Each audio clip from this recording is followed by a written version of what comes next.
Continuamos en Revista 110. Gracias por estar con nosotros. Tenemos a continuación nuestro próximo invitado. Pero primero les recordamos a ustedes que Disfármaco es la compañía que produce Natrafen Plus, aliado para controlar dolores y fiebres.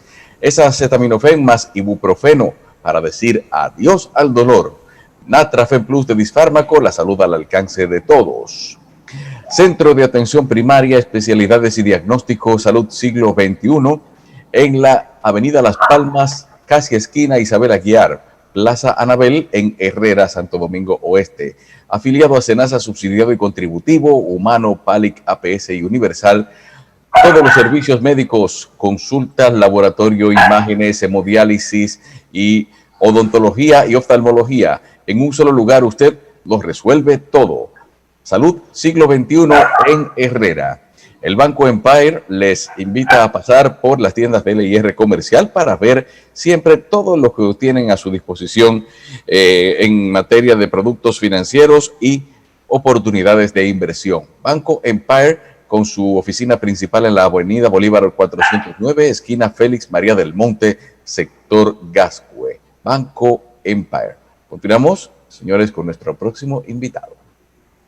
Bien, vamos a darle la bienvenida a Enriquillo Matos, quien es exdirector de Promesecal en República Dominicana. Bienvenido a la Revista 110, don Enriquillo.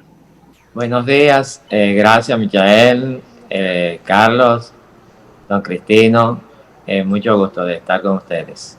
Bien, vamos a comenzar con algunos temas que hemos visto en los medios de comunicación, por lo que le hemos solicitado su participación en el día de hoy con respecto a temas que nosotros no manejamos mucho, que son de conectividad, de disco duro, de acceso a la información, a las nubes, a los procesos. ¿Qué pasó y cuáles fueron las denuncias que han circulado en algunos medios de comunicación en los últimos días con respecto a su gestión en la Promesecol y a lo que ustedes entregaron? Bueno, el primero en decir que desde mi punto de vista no ha habido ninguna dificultad. La transición en Promesecal se llevó primero a través de de algunas prioridades que se hizo con el PNUD. Es decir, hubo una intervención del PNUD donde nosotros teníamos que dar los informes de los elementos de procesos de la transición. Yo me encontré extraño que el día anterior a la toma de posesión del nuevo incumbente, es que yo me doy cuenta que ese nuevo incumbente no sabe que ha habido todo un proceso de transición. Yo le pregunté, ¿y usted no había recibido esto con el PNUD? Dice, no, a mí nadie me informó de esto. Digo, bueno, pues nosotros hemos estado participando con una comisión de transición y todos estos procesos se han estado entregando. De modo que ahí empieza el primer error. Él no estaba al tanto, quizás no sabía que lo iban a nombrar, quizás la comisión no le enteró a él de los procesos.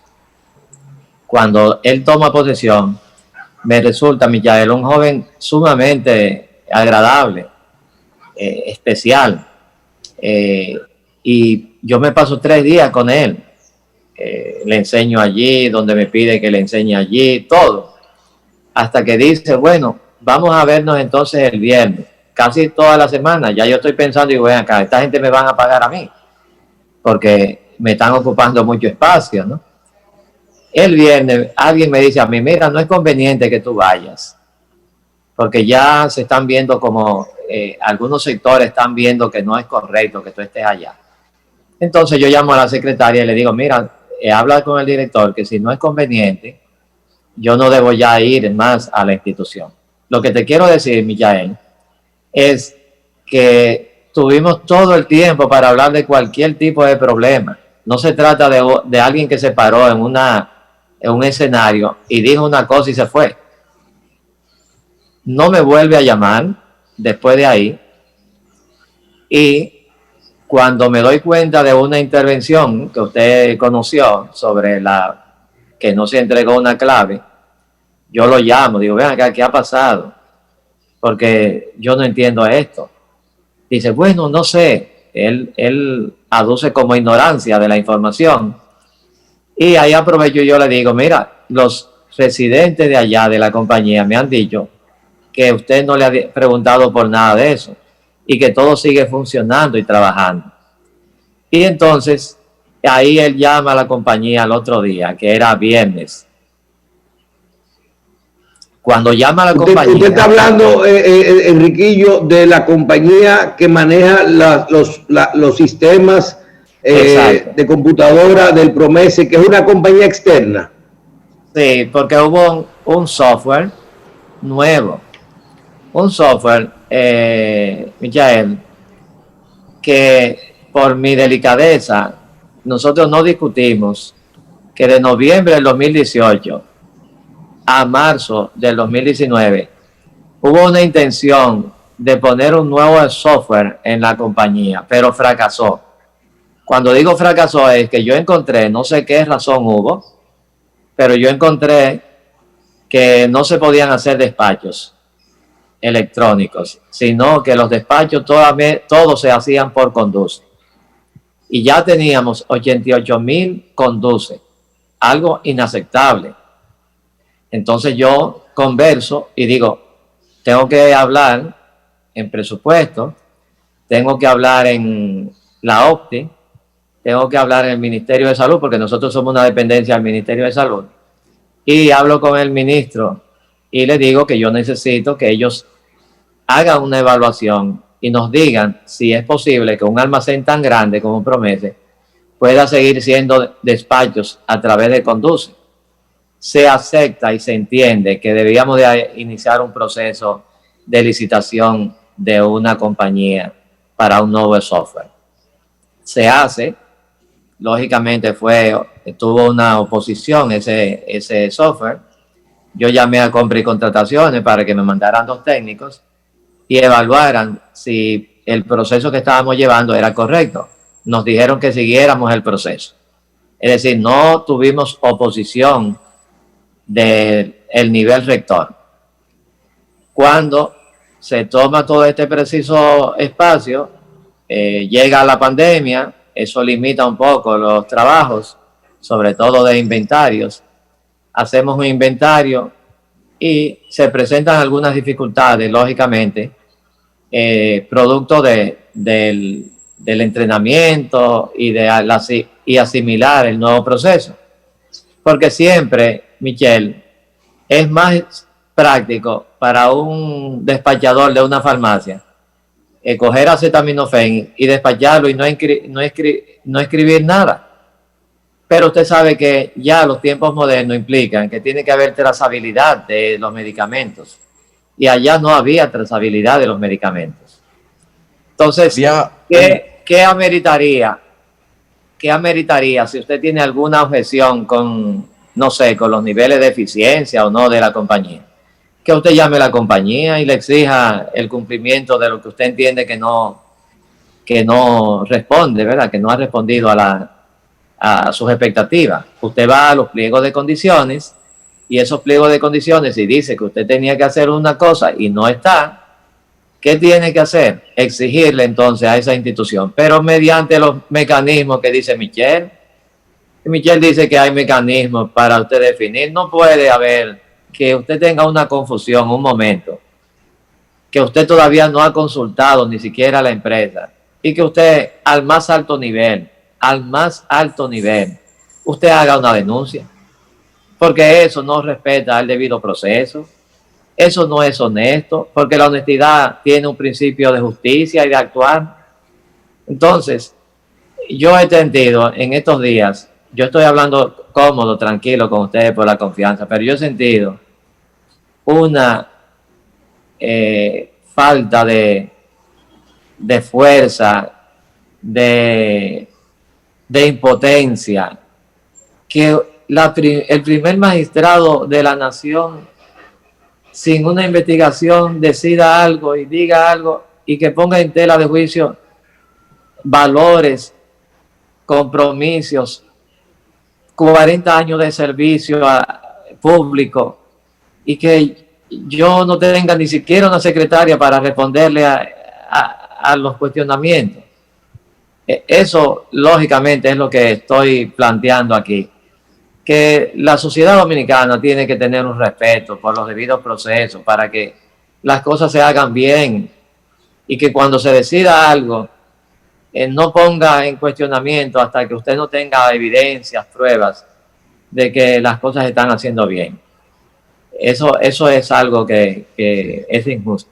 Vamos a ver, doctor Matos, usted habla de que el PNUD estaba involucrado en lo que es el proceso de transición precisamente del Promesecal. Entonces, ¿por qué esa persona o el mismo PNUD no intervino ante esa situación de desconocimiento de la operatividad de la forma en que usted estaba dejando las cosas? Eso es una tarea que de investigación y de la opinión pública también, que no sé, yo no tengo autoridad para decirle al PNUD lo que tenía que hacer, pero yo sí sé que hubo una joven muy agradable de PNUD que tuvimos en conversación permanente.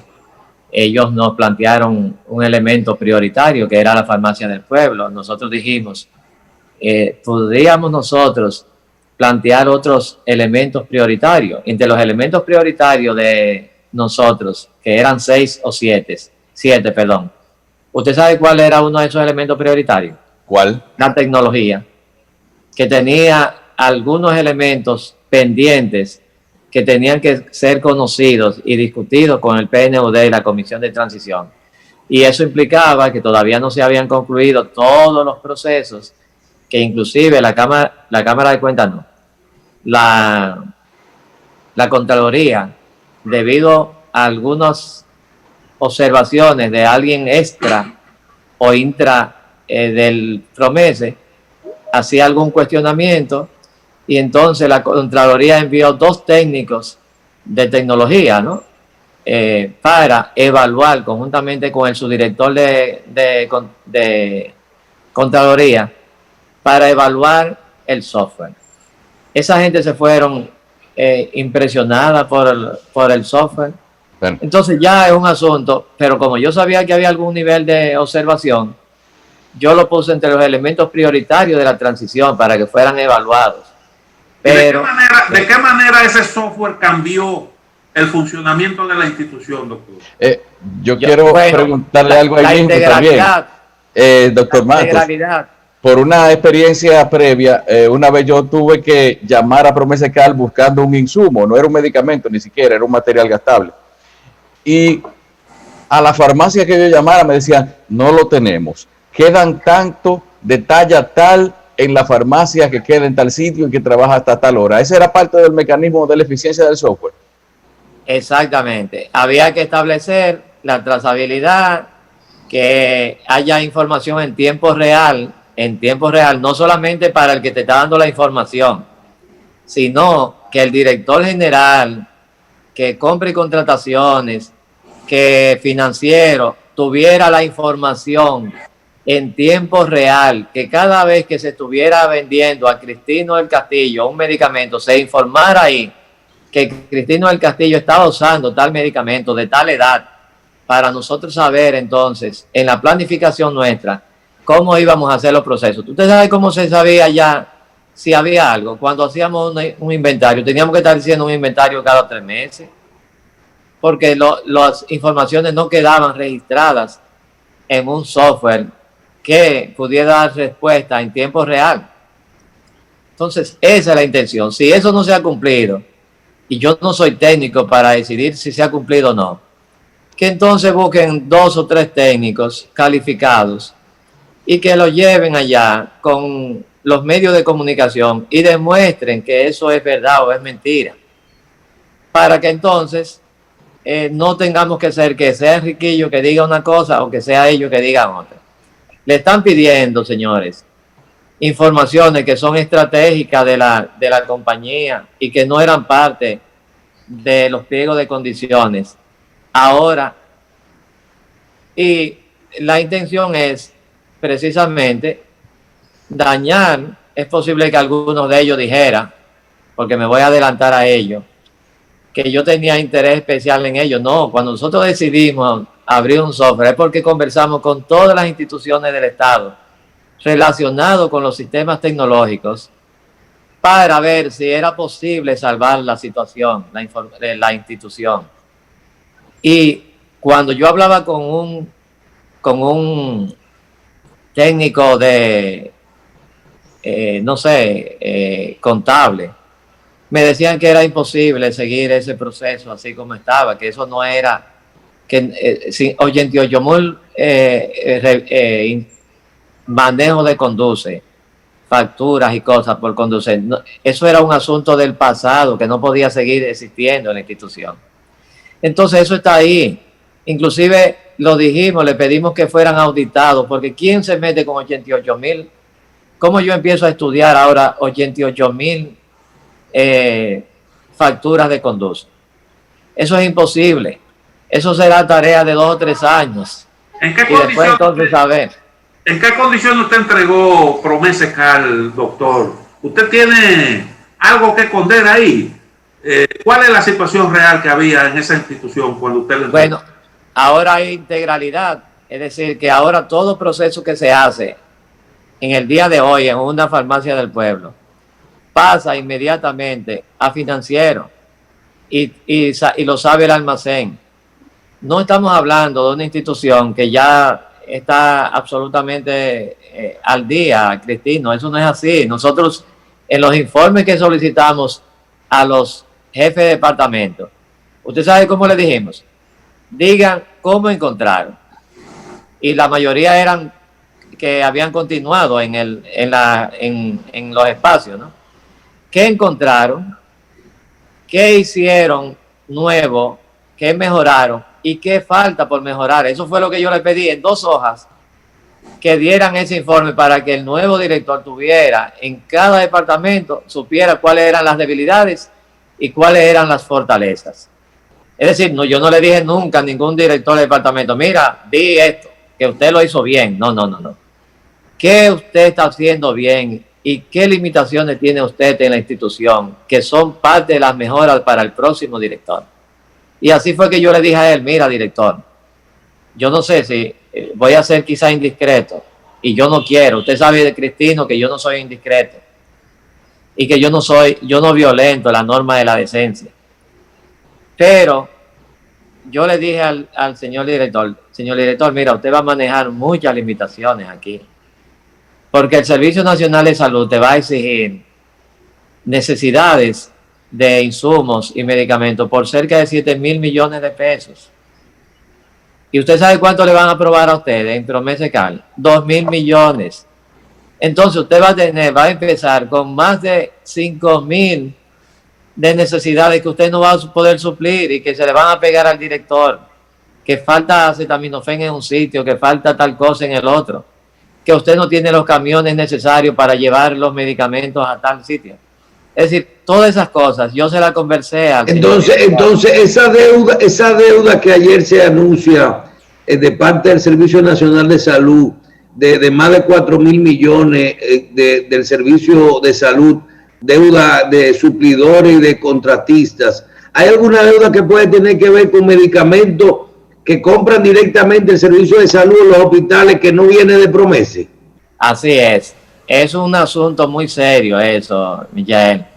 Los hospitales, cuando tienen que comprar, y por tanto el servicio, cuando tienen que comprar medicamentos e insumos en el mercado privado, estamos hablando de que se meten en una deuda que es invaluable y sufren demasiado esos hospitales. Son deudas realmente impresionantes. Y cuando se preparan los presupuestos, ellos te lo dicen, miren, no hay posibilidades de subirle el presupuesto a tal institución. Ustedes sujétense con ese presupuesto. No, ni siquiera te piden a ti que vamos a ver qué usted planificó. Eso es lo que está pasando en el área, y eso es una limitante que no la corrige un director.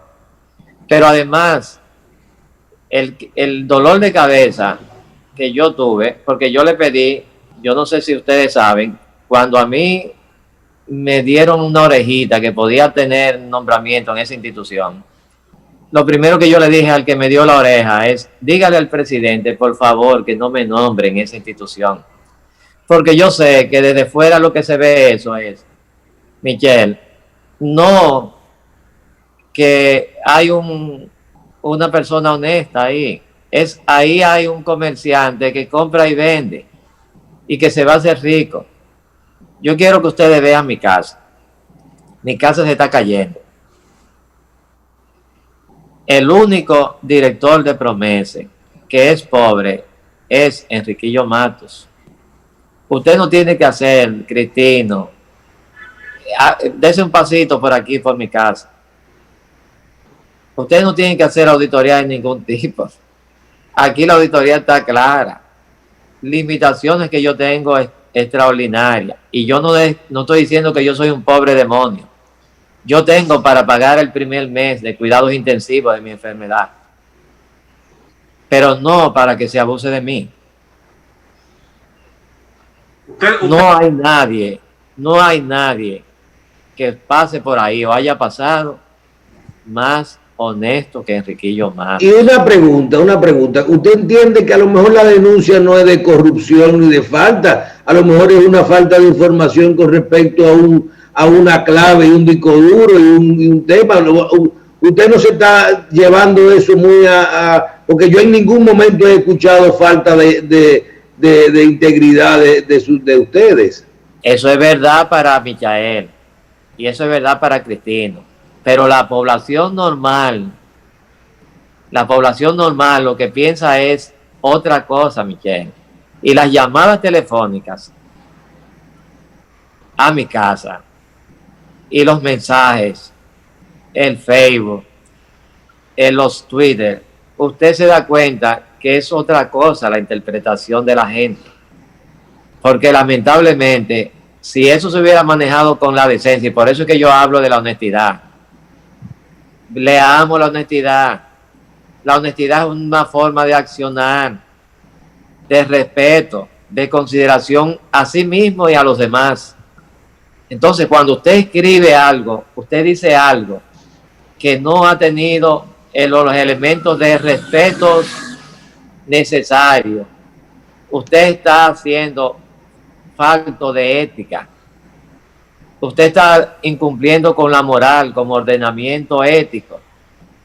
Entonces, esa es la parte que yo le estoy diciendo. Es verdad lo que usted dice.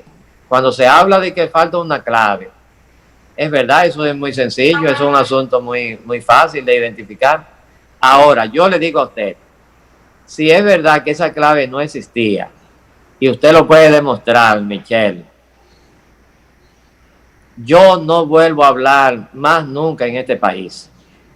Si los técnicos que hablan de sistema y de computadora en la República Dominicana van a Promese con los técnicos que están ahí y les dicen y demuestran que era verdad que faltaban las claves, yo no vuelvo a hablar jamás en este país. Más nunca, y renuncio a la actividad política. Bien, dos temas finalmente, don Enriquillo. Primero, durante su gestión, yo recuerdo personalmente la gestión de Peña Mirabal y recuerdo ver auditorías realizadas a la entrada y a la salida de la gestión. Le pregunto, en el caso suyo, y recuerdo una visita que hice con un grupo de medios y unos camarógrafos, en ese momento existía los despachos eran virtuales. Allá, cuando hablo de una visita que hice cuando Peña Mirabal habían un sistema, un software operando, despachándole a las farmacias del pueblo, a los hospitales, etcétera. Lo vivimos y lo grabamos y terminamos con eso y eso quedó ahí. Durante su gestión, háblenos de dos cosas: auditorías realizadas, externas e internas, Cámara de Cuentas o Contraloría. ¿Se realizó algún tipo de auditoría o de controles en los cierres? Porque es una parte importante. Y ¿Qué posibilidad hay de que, independientemente de la honestidad, de la transparencia, de la gestión, de la integridad de Enriquillo Matos, de que otras cosas podrían ocurrir ahí adentro, de tipo de cierre o de control, o de gente buscándosela para quedarse si usted salió y entonces no vamos a dar la clave, o que hubieran hecho problemas cuando usted estaba ahí adentro sin usted darse cuenta? Bueno, la primera parte sobre la gestión anterior. Yo debo decir que hubo un gran avance, pero en ese avance de la gestión de Peña Mirabal, en noviembre, es decir, 5 meses antes de él salir, se inició un proceso de un nuevo software. Ese nuevo software no se pudo implementar y no fue por culpa del señor Peña Mirabal, sino que los técnicos que quisieron hacer esa migración de un software a otro tuvieron un problema que yo no quiero calificar porque no lo sé, pero la información es que de noviembre que no pudieron hacer la migración. No pudieron hacer la migración. Háblenos de la auditoría durante su gestión. Recuerda que yo entonces pasé, es un año que yo cumplí ahí, un año y algo. En ese proceso de ese año, yo empecé unos 3 meses, de marzo a mayo, junio, con una situación donde no podíamos desde el mes de noviembre anterior hacer despachos que no tuvieran fuera de los conduce, y eso me estaba creando una situación muy especial. Hasta que nosotros decidimos, mira, aquí no puede haber conduce durante mi gestión, y aperturamos una licitación pública. Esa licitación ya expliqué cómo se dio. ¿Qué hicimos? Levantamos un acta que ese proceso de noviembre al momento que cerramos los conduces tenía que ser auditado. Todavía no han sido auditados, y yo insisto que va a ser difícil de auditar todo este proceso. Ahora, ¿qué pasó en noviembre, Michelle? Noviembre, diciembre, empezó los procesos que, aunque no impactaron de manera directa seguido aquí, recuerden que llegó el coronavirus, y ya a partir de enero hasta el día de hoy, ¿qué nosotros estamos? ¿Cuál es la prioridad del sector farmacéutico? El coronavirus. Ahí vienen entonces las compras por emergencia, como usted la detalló muy bien ahorita, y esas compras por emergencia nosotros sí las mandamos de inmediato a compra y contrataciones, a Contraloría y a la Cámara de Cuentas. Bien. ¿Qué significa eso? Que ya todo lo que se compró mediante emergencia, es decir, todo este año que yo he pasado ahí, de este año de 2020, ya toda la documentación fue mandada a Contraloría y a la Cámara de Cuentas, como dice el decreto presidencial. Pero adicionalmente a ello, hay un decreto presidencial que mandaba a que hubiese una supervisión de veeduría. ¿Y quiénes eran los veedores de Promesecal? La Asociación de Diarios de la República Dominicana, las iglesias católicas y evangélicas, y todo lo que se hizo ahí fue mandado ya a esa comisión de veeduría. Ya ellos dieron su informe final, de modo que ya todo lo que se hizo en los procesos de ese tiempo, de este año, ya pasó por el tamizaje de la comisión de veeduría. Falta que la Cámara de Cuentas y la Contraloría dé un informe de lo que se hizo en ese proceso.